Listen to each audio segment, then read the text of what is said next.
All right. I don't know who's here. I have no idea if this is going to work. Um, so here we go. I don't know if people are actually watching this. I'm starting this out.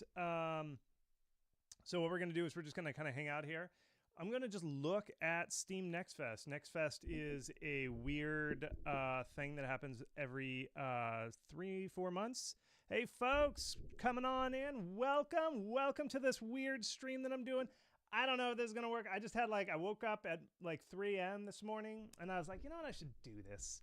And, it's a special time. It's kind of a holiday here for video games, Steam Next Fest Day. So I just thought I would do it.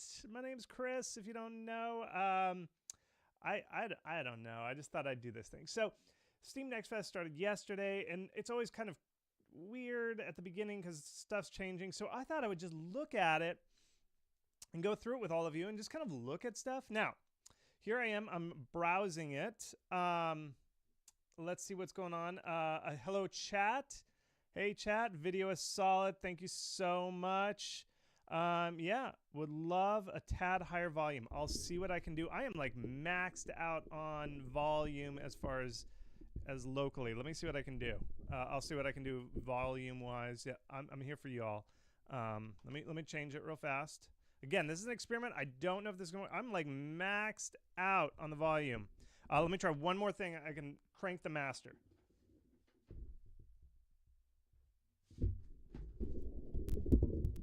Sorry about that. I had to go low. Had to get low to do that. I think this is good. Better? I hope so. I'm just going to move along. So I'm not here just to do mic checks with y'all. I'm here to show you what I'm looking at from Steam Next Fest. So if you're in Next Fest, hope it's going well. If you're not, I'm in incognito mode, just to preface. So sometimes Steam will show you your preferences based on what's going on, what you've wishlisted, what you've played a lot.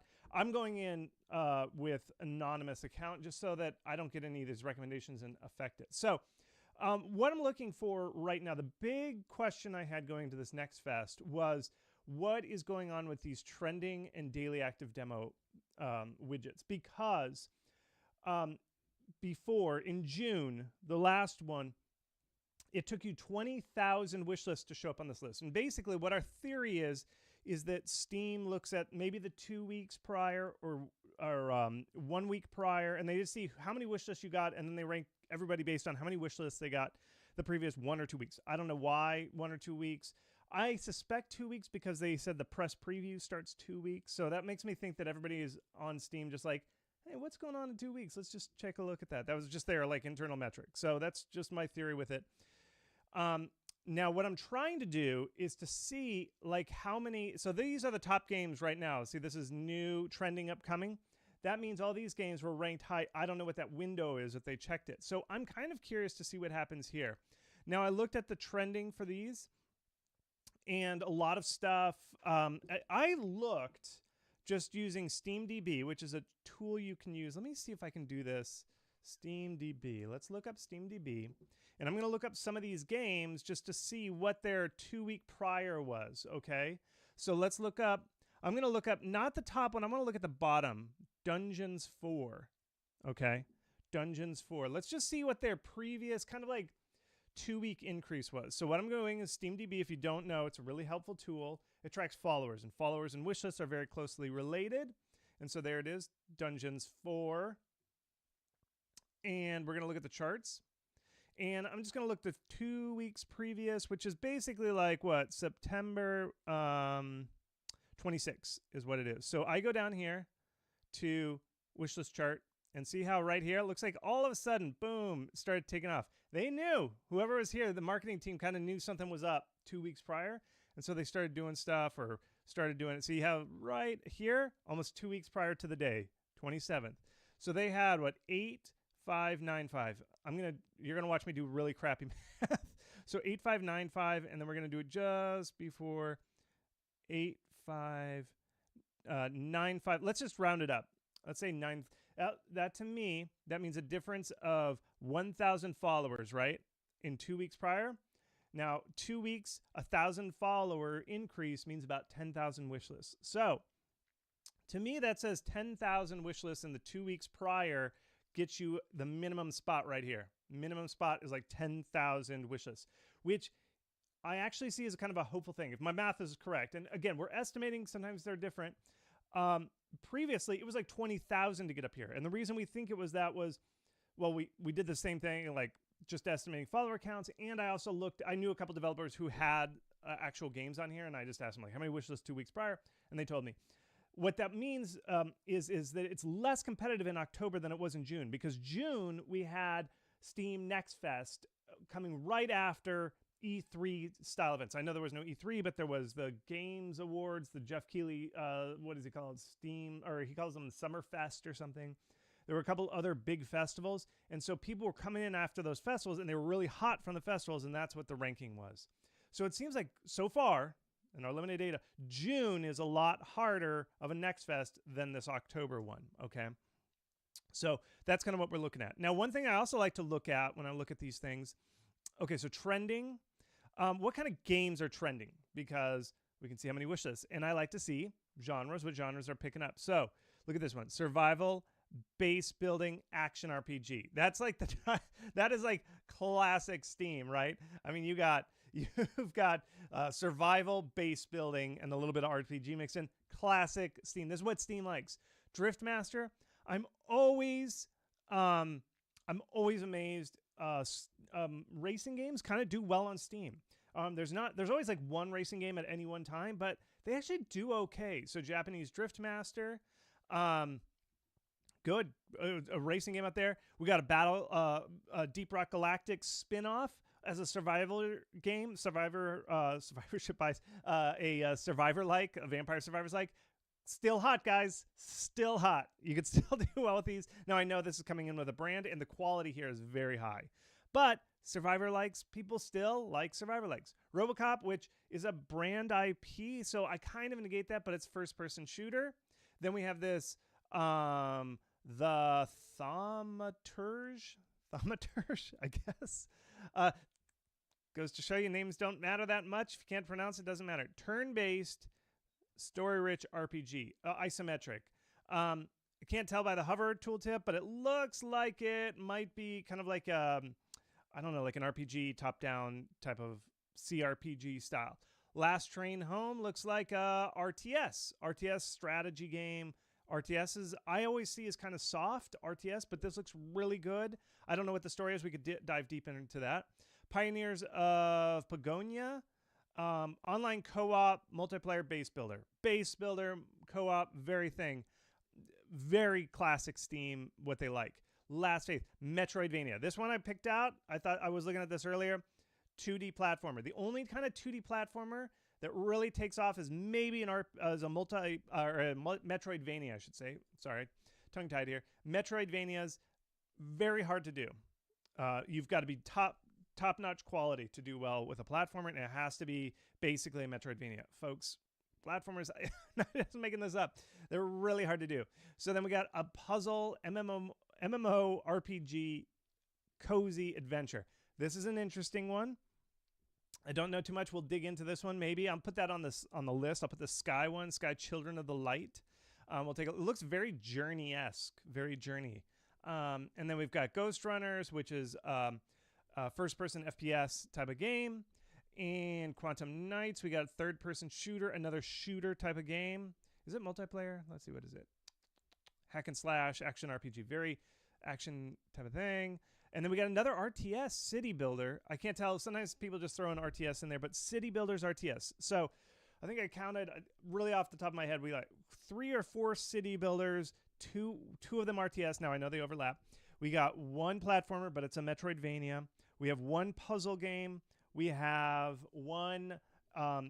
two RPGs. I think 3 RPGs, but 2 of them are action. One just straight up turn-based, like top-down, CRPG classics. A bunch of shooters. This one, and then one Vampire Survivor likes. That's what I always like to see. Like, what are the genres trending? Let's start with a puzzle game, because I'm always like, puzzle games on Steam. What are you, crazy? What are you, crazy? Puzzle games just, I'm sorry, folks. Puzzle games don't really do that much. So let's check it out, see what they're doing here. Ooh, it's from That Game Company. There you go. That's why. It's That Game Company. I told you it was Journey-like. It's That Game Company. That's how they're able to get. So basically, if you want to get a puzzle game to do well on Steam, you got to be That Game Company. That Game Company. So, of course, it's the most beautiful. It's MMORPG. Oh my goodness, folks. This is what it takes to get a puzzle game to the front page of Steam. You basically have to be That Game Company, and it has to be an MMORPG, probably millions of dollars in the bank doing this stuff. This is hot, like the most beautiful graphics. This is what it takes. Look at that. That looks like Finding Nemo. You're like going through an aquarium full of fish, little popsicle monsters. Look at those little fudgesicles. Oh, they look delicious. That's basically what it takes to do well. So, folks, I'm not just making this up. It's hard to do puzzle games and platformers. We'll look at the platformers. Okay, let's take a look. Okay, so I'm going to just do some tips. We'll do Steam page deconstruction here. I love to look at Steam pages for these great things. Look at this. This is what, in art school, when you have the edge of the paper is all ripped and torn, it's called a deckled edge. I love it when people do these GIFs with a deckled edge. It just looks so cool. It just makes it look like you know what you're doing. This is what I mean. A high quality Steam page really looks good. Great art, okay? So come down here to show the level progression, like what do you do in this game? They've got this little arrow thing, so it's like step 1, step 2, step 3. Let's see if I can detect. I'm just gonna. I can't talk and think at the same time, so let me just think. Okay, as you take into the road, make sure it's here and appreciate the splendor of the wilderness around you and keep watch of the spirits of your ancestors. So this is you. They show you a step-by-step here of how to appreciate your ancestors. So step 1, just look at your ancestors until they glow and then they explode and then your ancestor becomes a corporeal being. So that really helpful of how to appreciate your ancestors here. Great Steam page. Thank you for doing that. And then again, another way, if you want to just make your Steam page look awesome, put these like graphic design elements. See how they just did this border? They didn't have to put a border. Look at this border up here. These little runes, some runes down here. That just automatically makes your game look like it's worth $100,000 more in budget. So just hire somebody to do these little graphic design elements and put them in there. I love it when they do this. It just makes your game look expensive. Nobody goes and thinks, I need to add these. But when you have a lot of big art team with lots of time on their hands, they can just make cute stuff like this. I love this. So let's see here. I'm just trying to figure out what's going on here. What I'm trying to do is what about this as well. Now we have to caveat this because this is That Game Company. They have such a legacy, so much support. Are they getting published? Are they self-publishing this? Something like, no, they're doing it themselves.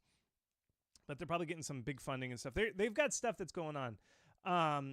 And so I just kind of look to see what they do. Now look, 3, I love to see what they're doing as far as like telling you what the gameplay is. You can swim, you can fly, you can kind of glide, it looks like. Maybe you're like sand surfing type of thing.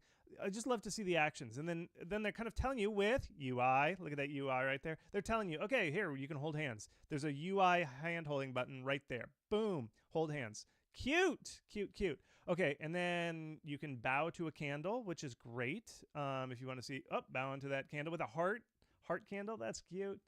I don't even know what's going on there. Let's see what it is. Peacefully collaborate and play. Engage with other players through charming, beautifully animated expressions. That's how you talk to other people. That was a big thing with Journey. The nonverbal communication. You can't like just text chat or anything. Cook from Spry Fox, he always had a joke. The only way to make humans be nice to each other is to absolutely censor them to hell so they can't even communicate. They have to communicate with gestures. That's the only way to keep toxic people away. Is you basically have to censor everybody. I love that guy. Okay. And then just bubbles of people. Like, I think this shows variety. All these little bubbles of all these people just shows that variety. This is all stuff that you can steal just like making it like this.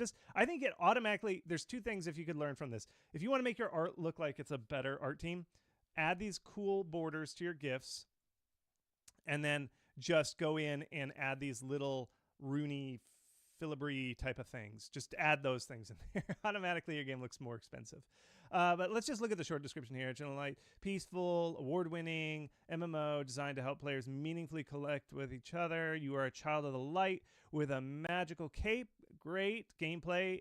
Magical Cape there is your unique selling proposition. Set out on a wide world to find others like yourself and welcome in this cozy open world adventure above the clouds. I mean, basically, they can say we're the game company. That's that's how they do it. So one thing that I always say with puzzle games is, I'm just going to let this roll. Is you've got to show like what is what is the action that you're taking? Why is this puzzle game a puzzle game? Like, what is the kind of action that you take in the puzzle? Like, what is the core puzzle? And it looks like, I'm just kind of looking through this. It's coming to PC. I guess this maybe came through. Regarding about copying their visual style, I'm not saying copy their visual style. I'm just saying copy their graphic design element, like edge that, cut the GIF out, that kind of stuff. Add those little things there. I'm not saying copy, but they're kind of copying themselves. One, and this is a genre. Like, games don't have to be so unique. This also kind of looks like the first tree, or is it the last tree? The first tree. I mean, all this stuff is very there. And look, okay, the other thing I always like to say is, if you don't know how to do text graphics, what you do is you just put white text on the background. People always, like, people who don't have a graphics design degree, they always go crazy. They add all these fonts and they like add all this like gradients on there. The true artists, the true graphic designers, they just make it white. That's what they do. So it's hard. You basically have to, I saw they had a quote from the Los Angeles Times. Basically, to get a puzzle game to do well, you just got to basically do everything you can. You have to be like one of the most famous indie game companies. The other one I want to look at, let's see. I do have a hard stop at the half an hour, so about 10 minutes left. I do want to kind of go into... let's look at an RTS. I see people, because a lot of people ask me like, oh, I'm making an RTS. And I feel like RTSs should work on Steam. They're strategic, they're endlessly replayable, they're deep, they're all this stuff. But in my experience and looking at the data, RTSs kind of have a softer landing. My thought is RTSs are very difficult, especially for streamers. Like, to play an RTS well, you need like 110% of your attention dedicated to it. You got to get your APM super high. You got to do all this stuff to be able to play, whereas a turn-based game, you can pause, step off the controls, talk to the audience, and then go back in. And so there's just less of a cognitive load, and so streamers like to play them better, non-RTS games. But it's good to see a couple RTSs. I like RTSs. One of my favorite games of all time is StarCraft 2. I played so much of that game, but RTSs just don't seem to do as well. So I want to look at one of these RTSs, because I think it's kind of funny that we got 2 RTSs in here. Last Train Home. It's the last train to Tocqueville. You know that like Monkeys song? I don't know if it's the last train home. But I love the Monkeys. I don't know if this is a Monkeys themed, video game. Maybe it's the cinematic universe of the Monkeys. I don't know. Look it up, kids. Let's take it up. It's THQ. So one interesting thing is THQ double A games getting into the Steam Next Fest train. For a long time, the AA folks, AA folks never did Next Fest. They were like, what is that? That's for peons. Now they're coming into it. And so I always think it's interesting to see this stuff.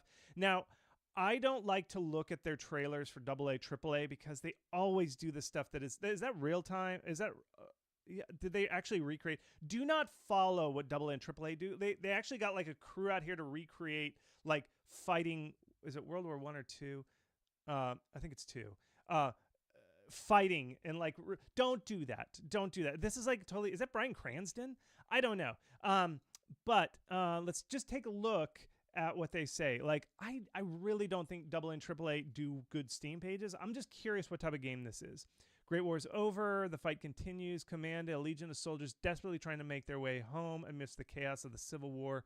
Oh, maybe it's a white versus red Russian thing. Lead through the unforgiving wilderness, on board an armored train, manage your crew and horses as they try to survive.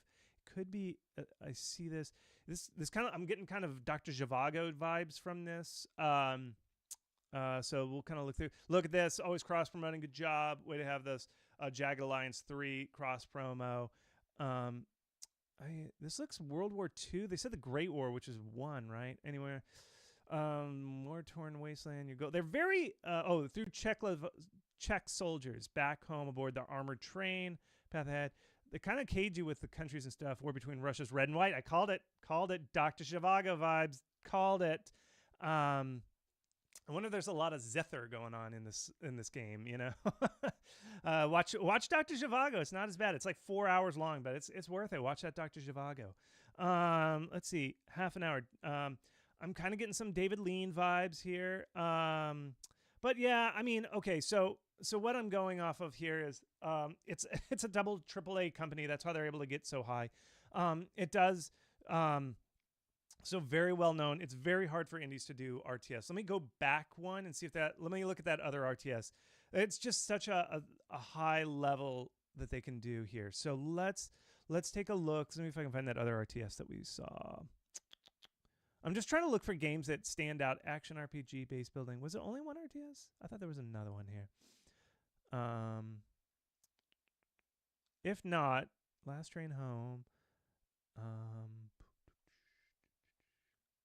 Yeah, I think there was only one RTS. Is that it? Sorry. Oh, here it is. Dungeons 4. Well, it's the fourth one. This is why making sequels is good. Who else made this one? Who's this one? Calypso Media. Okay. Yeah, it's an RTS. Absolutely download. The Absolute Evil and its trusted cough servant. Oh, they put the cough in there. Return to Dungeons 4. I mean, this is the fourth one. Again, I kind of feel like to get here, you have to have such a legacy. Look, here's one thing I want to check. Here's what I'm going to check. Let's look up Dungeons 3 and see how they're cross-promoting and see how Dungeons 3... I'm actually not familiar with the Dungeons games are doing. I've never really followed these. So they are full price. I mean, they're a big publisher. Let's see what they're doing to cross-promote. See, they got Dungeons 4 here. This game seems to be big, so they're cross-promoting to get to their main game. They're doing a lot of stuff to get people on their Steam page. They probably ran a huge campaign to get up on the trending. Yeah, they're strategy. Like they got Tropico, Dungeons, Railway. They're known for their RTS and strategy games. This is why some publishers are really good, because if they've got an audience that knows them as a strategy game developer, they can just draw that audience to whichever property they want to promote. They knew Dungeon 4 was coming up in their Steam Next Fest, so they just drive all that traffic there. This is one of those cases where a publisher really, really helps, is when you're in a specific vertical like strategy, crafty building games, which are catnip for Steam. Okay, we've got I'm going to only stick around for another minute. I've got an obligation I got to go to. But one thing that I want to do is I want to look at this platformer, because platformers are very hard to sell on Steam. And I'm going to show you why I think this platformer did well. Okay, so we got Playstack, another pretty big publisher, I think. They've got, 1,200 followers. They've got some stuff going on here. They got Axolotl. I never know how to. I know it's Axolotl, but it's like Axolotl. Playstack's doing great stuff with Golden Idol. Really, really good stuff. Mortal Shell. Really some popular games that have done very well. So they're publishing this one. Now, look at the game. It is very similar. I'm getting definite Blasphemous vibes. Pixel art, but it is super grim dark, huge pixel art characters. Just next level. Look at how good this looks. Very, very dark, very grim dark. Great screenshot here. If you're making a Metroidvania, this is a required screenshot. I don't care. You have to have this screenshot, which is the map screen. It's just a requirement. Oh, I love this. This is selling it too. You've got to show some like complicated, like left hand, right hand, like chart tree UI that's crazy. I love this. Is a great screenshot. It says this game is deep, and look, there's all these attributes, all this stuff. This is so classic, so good. Look, just rich pixel art. Look at that power up. That is awesome. I don't even know what's going on there, but I like it. Lots of monsters. This is what it takes to do well with a platformer. You have to have top tier like super duper good graphics, and they have to be the darkest, grimmest thing you've ever seen. This is why this is doing so well. This is what it takes to get there. Great screenshots showing the animation. Look at all that animation, showing how rich, how much art they have. This Steam page is basically showing how much art this game has. Every screenshot looks different. Every background's different. So many visual effects, so much great animation, so many different type of monsters. Just amazing looking. A dark gothic fusion of Metroidvania and Souls-like. Classic. Everybody says that. The last phase thrives on merciless and precise combat with a range of weapons, firearms, and custom executions at your disposal. Left nothing stand in your way. They're basically just saying Souls-like plus this, and then their graphics, I think, are really doing the heavy lifting. I really think that's what they're doing. Let's see if the developer got their name attached. Ah, this kills me. Always link to your developer page. Everybody, right now, on this call, right now. I'm leaving right now. I'm going to end the stream. Right now, go to your Steam page. Click your name. Does it go to this page or does it go to a nice... Look how Playstack... This is one thing I would yell at your publisher if they did this to me. I mean, they're taking 30, 50%, and they didn't set up your developer thing. It should go to this. This is Playstack's developer page, but it's got the follower count. This is so that people can follow you. It's got this nice interface, this really great background, all this stuff. This is what you need to do. Everybody on this call, don't forget to do that. Okay, I'm going to end the stream here. I'm going to be back. I'm going to do it every morning. I'm going to do a little stream. I might play some games. I'm going to play some demos. I'm going to look at demos. But this is just what I'm looking at for the front page of Steam Next Fest.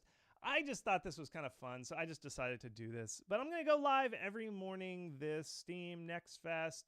I'm just trying this. I'm going to see. Subscribe to my channel. Click the subscribe button. I'm almost to 1,000. Something magic happens when I turn 1,000 followers. So try it. I'm gonna do it. So we're gonna do a stream every day this week, this time. I just decided to do that. Calling it right now. All right, everybody. Have a good call. This is recorded. See you later. Have a good Next Fest.